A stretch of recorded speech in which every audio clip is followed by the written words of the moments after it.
So now I had to step away because this is Irene Wibawa's piece, 2 quilts, and she's learning social justice quilting, and this particular piece is called The Residence, which I find hysterical, but it is making a very strong point, and it's representative of Point Malate in Richmond, and I will let, again, you hear her story in her artist talk, again, Irene Wibawa. But I love this. So there's resonance. We're not the only resonance. There's air above the ground and then who's below the surface. And it's to remind us that our footprint just doesn't affect humans. So I love that. All hand stitched. And then this is called Home. All hand stitched with found fabric. I think she finds it or people gift it to her. It's just magical because it involves that and brings in community to the whole piece. And then this is a painting of mine. I'm not even sure the meaning of it, but it's a place where there's possibilities. Possibilities can happen. And that's big.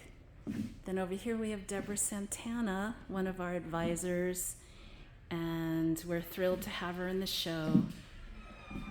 When I asked her, and then here she made zines for everybody to take, so that she made small ones that people would take home with them, and she has a bigger one that you could stand here and read and engage with the pieces on her wall.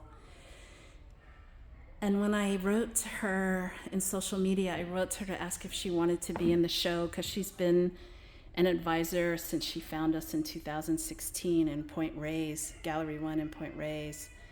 And she I didn't know if she was even going to answer me, and she wrote back yes with an exclamation mark.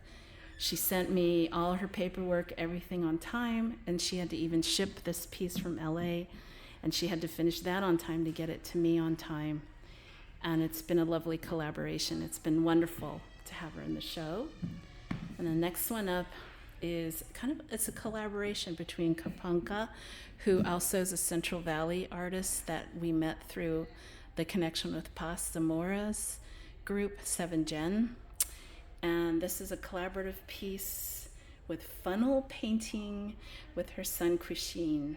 And it's just lovely. And we even let Cuixin put a few pieces in the show. And there's even a little statement about him right here. So bringing family into the place of our own. Then this piece, which came to my lovely Jazz Diaz. She created this with her daughter. Her I think she's 4 years old. But if you could see, it's 3-dimensional, this chair.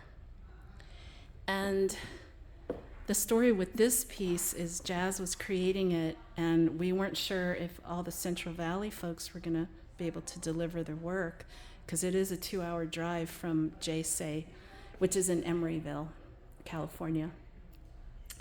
But Jazz just decided one day she was going to come up and bring as many pieces as she could, so she got 3 of the 5 artworks to us, to Chris and myself, which was wonderful because we had to have time to get it ready to hang and present. So that gave us some extra time. Bless her heart for doing that. So over here, moving on, is Christine Yang. We call her Yang for short. And Yang is, again, one of the clinical therapists at Korean Community Center. And what she decided to present for a place of her own. It's called Influx, and this is from one of the program I showed you earlier, the love letter to myself. This was the love letter she ended up creating for her little self. And what we tell you is whatever photo you can find that either is you at that age or represents you at that age, whatever it is. It could be a toy, it could be another child. But she discovered roller skates were her joy when she was young, and she actually found some on Facebook Marketplace just after she finished making this piece.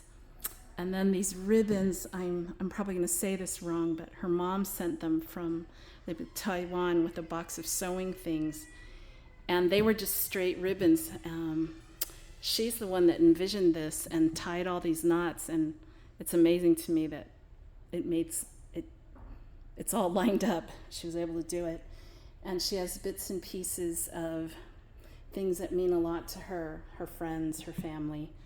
And again, I don't want to paraphrase it, so I'll let her, but I just love, and she actually put her love letter here so that you could actually read what she wrote to her little girl self. I believe this might be the first time she's in a show, but I could be wrong. And then the last person actually is this incredible writer. She came in 2020, is Emily Yamauchi, and this is her piece she actually created with found objects and painting on a beautiful plank of wood. Then she has this beautiful booklet that you can sit and read, and a QR code here if you want to sit and listen to it. And she even put headphones so you could plug into your own cell phone and come and listen. And we usually have a little stool here for her guests during our receptions and our events. So that's it for this room. This is the back gallery, and I'm gonna take you out into the front gallery now. So thank you for still being with me.